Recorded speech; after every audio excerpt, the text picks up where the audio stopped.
कहा कि नसीम भाई यहां से लड़ने वाले हैं तो इस जगह पर चर्चा नहीं होगी, बाकी की सब जगह हम चर्चा करेंगे।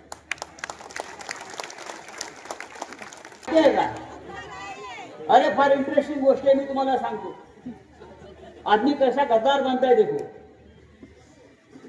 हे उद्धव ठाकरेंनी आपले राजीनामा दिला मुख्यमंत्री पदाचा। वर्षावरून निघाले, आम्ही सगळे होतो। उद्धव ठाकरे गाडीमध्ये बसले, निघाले सगळं सामान घेऊन, आणि एक माणूस उद्धव ठाकरे साहेबांच्या खिडकीमध्ये डोकं घालून रडत होता। तो मैं आगे गया, भाई ये कौन शिवसैनिक है जो जोर जोर से रो रहा है, साहब वर्षा मत छोड़ो, साहब वर्षा मत छोड़ो, मैं आत्महत्या करूंगा। तो मैं आगे गया, मैं उसको बाहर भेजा, दिलीप लांडे बघायला पाहिजे ही भूमिका घेऊन ते काम करत राहिले। 19 साली जेव्हा त्यांचा थोड्या मताने पराभव झाला, त्यानंतर दुसऱ्या दिवसापासून हा माणूस परत आपल्या मतदारसंघात कामाला लागला। निराश होऊन बसला नाही, मी निवडणूक हारलो नाही। आणि जेव्हा या मुंबईमध्ये महाविकास आघाडीच्या जागा वाटपाचा विषय सुरू झाला मुंबईचा, तेव्हा चांदिवलीच्या जागेवर कोणतीही चर्चा झाली नाही। नसीम खान उभे राहणार आहे, ही जागा ताबडतोब त्यांना सोडली पाहिजे, अशी या महाराष्ट्रातली एकमेव जागा आहे, तिच्या जागेवर चर्चा झाली नाही। मैंने कहा कि नसीम भाई यहां से लड़ने वाले हैं तो इस जगह पर चर्चा नहीं होगी, बाकी की सब जगह हम चर्चा करेंगे। मित्रांनो, या महाराष्ट्राची परिस्थिती काय आहे आपल्याला माहिती आहे। योगी आदित्यनाथ आकर गए का मुझे मालूम नहीं, उनको आने दो, उनको दिखाओ। आप ये बटेंगे कटेंगे यूपी में करो, वहां भी नहीं चलेगा। हाँ महाराष्ट्र ही मुंबई है, इधर ना कोई बटेगा ना कोई कटेगा। 23 तारीख को आप लोग फटेंगे। आप देखो क्या होता है 23 तारीख। अला आम्हाला सांगतात काय, या योगीला 4 भाऊ है, 40 साल से एक दूसरे को मिले नहीं है। या योगी आदित्यनाथला 4 भाऊ आहेत, 40 वर्ष झाले एकमेकांना भेटले नाही, और हमको बोल रहे हैं बटेंगे कटेंगे। अरे पहले भाऊ भाऊ से भेटा, तुम्ही 40 वर्ष भेटला नाही। आज नरेंद्र मोदी सांगतो एक है तो सेफ है। महाराष्ट्र सेफ ही है भाई, आप यहाँ आना बंद करो, हम ज्यादा सेफ हो जाएंगे। आप यहाँ आग नहीं लगा सकते। अरे नरेंद्र मोदी आपल्या आईला भेटायला 35 वर्षांनी गेला प्रधानमंत्री झाल्यावर, कॅमेरा घेऊन। कोणी आईला कॅमेरा घेऊन भेटायला जातं काय? त्याची आई सेफ नव्हती, त्याची फॅमिली सेफ नाही, आणि हमको बोल रहे हैं एक है तो सेफ है। ये ऐसे नारे से चुनाव जीतना संभव नहीं है भाई। विकास की बात करो, काम की बात करो। कोई कर रहा है क्या बीजेपी वाला काम की बात? मुझे बताइए। या महाराष्ट्रामध्ये एक तरी भाजपवाल्याने कामाची गोष्ट केली का? आमच्या हातातलं काम गुजरातला घेऊन गेले। हा महाराष्ट्र खाली डोकं वर पाय।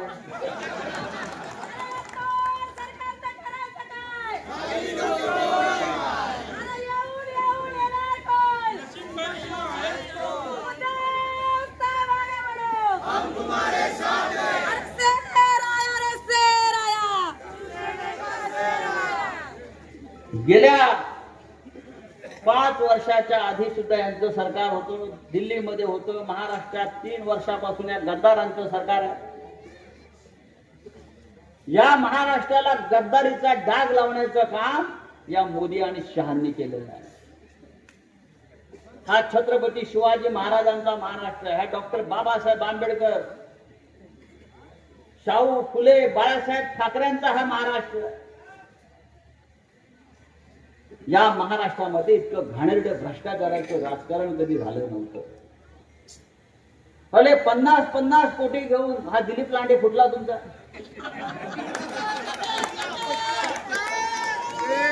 तुम्हाला माहिती आहे का? अरे फार इंटरेस्टिंग गोष्ट आहे, मी तुम्हाला सांगतो. आदमी कसा गद्दार बनताय देखो. हे उद्धव ठाकरेंनी आपले राजीनामा दिला मुख्यमंत्री पदाचा. वर्षावरून निघाले, आम्ही सगळे होतो. उद्धव ठाकरे गाडीमध्ये बसले, निघाले सगळं सामान घेऊन. आणि एक माणूस उद्धव ठाकरे साहेबांच्या खिडकीमध्ये डोकं घालून रडत होता. तो मैं आगे गया, भाई ये कौन शिवसैनिक है जो जोर जोर से रो रहा है, साहब वर्षा मत छोड़ो, साहब वर्षा मत छोड़ो, मैं आत्महत्या करूंगा. तो मैं आगे गया, मैं उसको बाहर देता बोला दिलीप लांडे.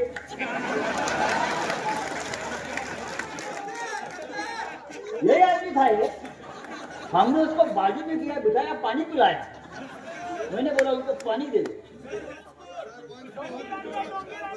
अरे मुझे भी कौन है, हम लोग भी शौक थे कि साहब छोड़ चले. वर्षा बंगला पूरा माहौल इमोशनल था, सगळं एकदम रडारड झाले. आणि एक माणूस त्या खिडकीमध्ये काचेच्या ह्याच्यामध्ये गाडीमध्ये रडत होता. गाडीवरच्या आडवा येऊन पडला.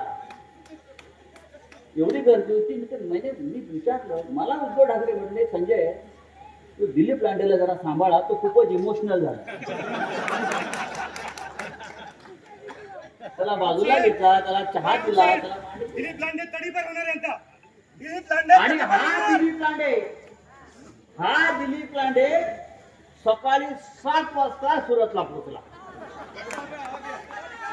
एवढी गद्दारी. आदल्या दिवशी रात्री 9 वाजता एक चित्र बघतोय आणि दुसऱ्या दिवशी सकाळी 7 वाजता हे माणसे सुरत में पहुंचे. ही अशी नौटंकी आम्ही आमच्या आयुष्यात पाहिली नाही. आम्ही गद्दार खूप पाहिले, पण ही गद्दाराची नौटंकी आम्ही प्रथम पाहिली. तेव्हा हा गद्दार विधानसभेत जाणार नाही. पण यापुढे सार्वजनिक जीवनात सुद्धा असे लोक राहता कामा नयेत. याला रस्त्यावर फिरताना मुश्किल केला पाहिजे. इमान शब्दाला कलंक लावणारा हा माणूस आहे. असे अनेक गद्दार या महाराष्ट्रात निर्माण झाले. 50-50 कोटी, 100-100 कोटी. आणि आमच्या लाडका बहिणींना काय तर 1500 रुपये. उनको 1500 रुपये. लसूण 500, कांदा किती? बरोबर ना. मोदी आणि शहा कधी कांद्यावर लसूणवर बोलतात काय? हा, महागाईवरती बोलत नाही, नोकऱ्यांवर बोलत नाही. हे बायकांना, आमच्या बहिणींना, आम्हाला तोपर्यंत माहितच नव्हतं की आम्हाला लाडक्या बहिणी आहेत. आता आम्हाला कळलं की आम्हाला लाडक्या बहिणी पण आहेत. 1500 रुपये त्यांना दिल्यावर. अरे सिलेंडर 1400 रुपये, सिलेंडर 1400 रुपये. पण महाराष्ट्राच्या येणाऱ्या नवीन महाविकास आघाडी सरकारने ठरवलेला आहे, हा 1500 रुपये देऊन तुमचा जो अपमान केलेला आहे. परवा राहुल गांधी आले होते. राहुल गांधी, माननीय उद्धव साहेब, शरद पवार साहेब, आम्ही काय करणार आहे आमचं सरकार हे आम्ही दाखवतो. आमचं सरकार येतात बहिणींना 3000 रुपये मिळणार आहे. म्हणजे एक असं सन्मानजनक आकडा आहे 3000 रुपये. आणि महिलांना महाराष्ट्रामध्ये प्रवास मोफत कुठेही जा.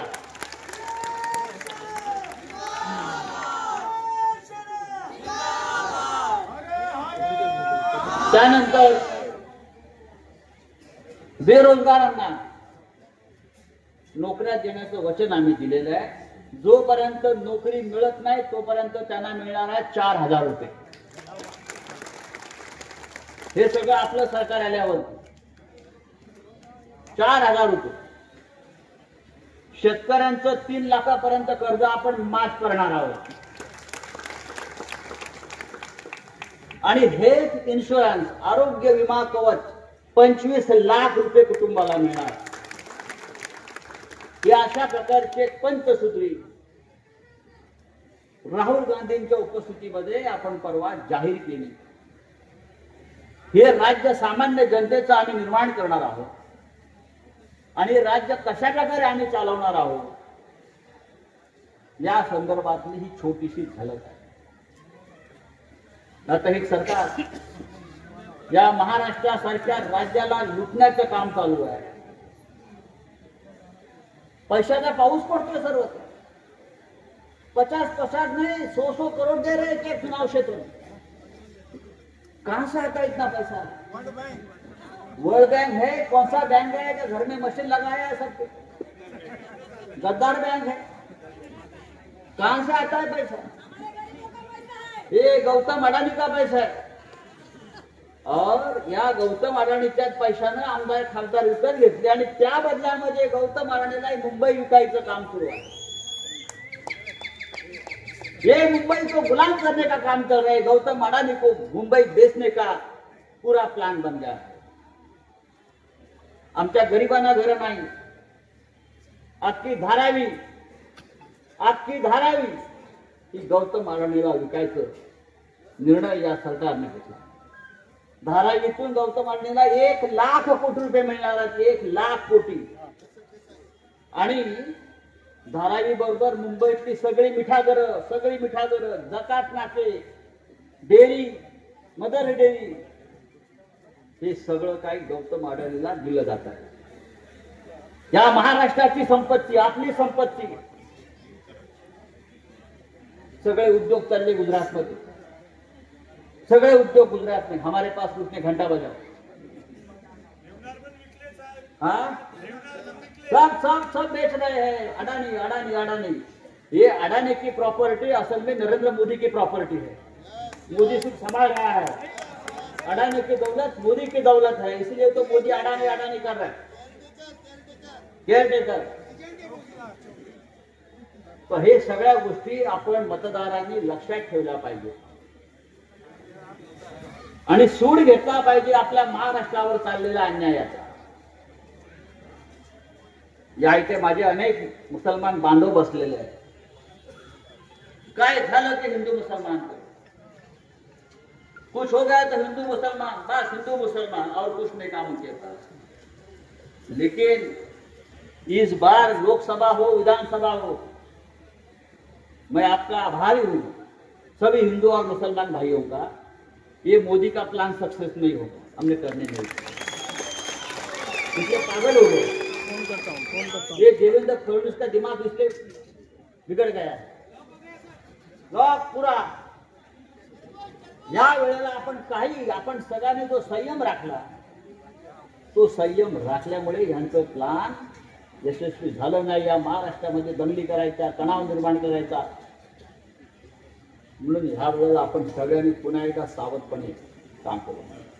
उद्धव ठाकरे मुख्यमंत्री होते आपल्याला माहिती आहे सगळ्यांना. ते मुख्यमंत्री कमी होते आणि आपले कुटुंब प्रमुख जास्त होते. उनको चिंता थी सबके फैमिली की. कोरोना में कौन क्या कर रहा है, दवा मिल रहा है नहीं मिल रहा है, हॉस्पिटल में बेड मिल रहा है नहीं मिल रहा है. सुबह शाम आकर फेसबुक पर इंस्टा पर आपसे बात करते थे. ये योगी के उत्तर प्रदेश में गंगा में हजारों प्रेत अशी वाहून जात होती देवारस अवस्थेमध्ये. गुजरातमध्ये स्मशानामध्ये रांग लागलेली 3-3 दिवस. आणि महाराष्ट्रामध्ये उद्धव ठाकरे राज्याचे मुख्यमंत्री म्हणून आपल्या सगळ्यांचं कुटुंब वाचवण्याचा प्रयत्न करत होते. त्याने पाहिला नाही हा हिंदू आहे हा मुसलमान आहे, हा उत्तर प्रदेशचा आहे हा मध्य प्रदेशचा आहे गुजरातचा आहे. नाही, या महाराष्ट्राचा नागरिक आहे. माझी माणुसकी आहे, माझा धर्म आहे. आणि त्यांनी सगळ्यांसाठी काम केलं. आणि अशा या मुख्यमंत्र्याला या गौतम अडाणी, देवेंद्र फडणवीस, एकनाथ शिंदे, नरेंद्र मोदी, अमित शहा यांनी कट करून दूर केलं. या महाराष्ट्राचे दोन दुश्मन आहेत, अमित शाह आणि नरेंद्र मोदी. आणि ही दुश्मनी आता आपल्याला निभावायची, लक्षात सोडायचं नाही. तेव्हा आपण सगळ्यांनी एक लक्षात घेतलं पाहिजे, हे महाराष्ट्र राज्य हे स्वाभिमानी मराठी माणसाचं, महाराष्ट्रातल्या जनतेचं राज्य आहे. आम्ही मरू पण स्वाभिमान विकणार नाही, मोडेन पण वाकणार नाही. हे आपला वाण आहे. टूट जाएंगे लेकिन झुकेंगे नहीं आपके सामने. अगर कोई झुकने की कोशिश करता है तो उसको लात मारकर भगा देंगे सत्ता में. अब देखो इतना शिंदे का क्या होता है 23 तारीख. ऐसे लोग महाराष्ट्र को कलंक है, मराठी मानुष को कलंक है. बाला साहब ठाकरे ने हमको ये नहीं सिखाया इस प्रकार से लाचारी करो, बेईमानी करो. स्वाभिमान महत्वाचा आहे आणि आज स्वाभिमानासाठी हा महाराष्ट्राचा लढा. नसीब खान निवडणुकीला उभे नाहीये त्यावेळेला लक्षात घ्या, महाराष्ट्र उभा आहे प्रत्येक ठिकाणी. ये महाराष्ट्र का सूची की लड़ाई है. नसीब खान ने महाराष्ट्र चुनाव में खड़ा है हर जगह पे और हमको महाराष्ट्र को वोट करना है.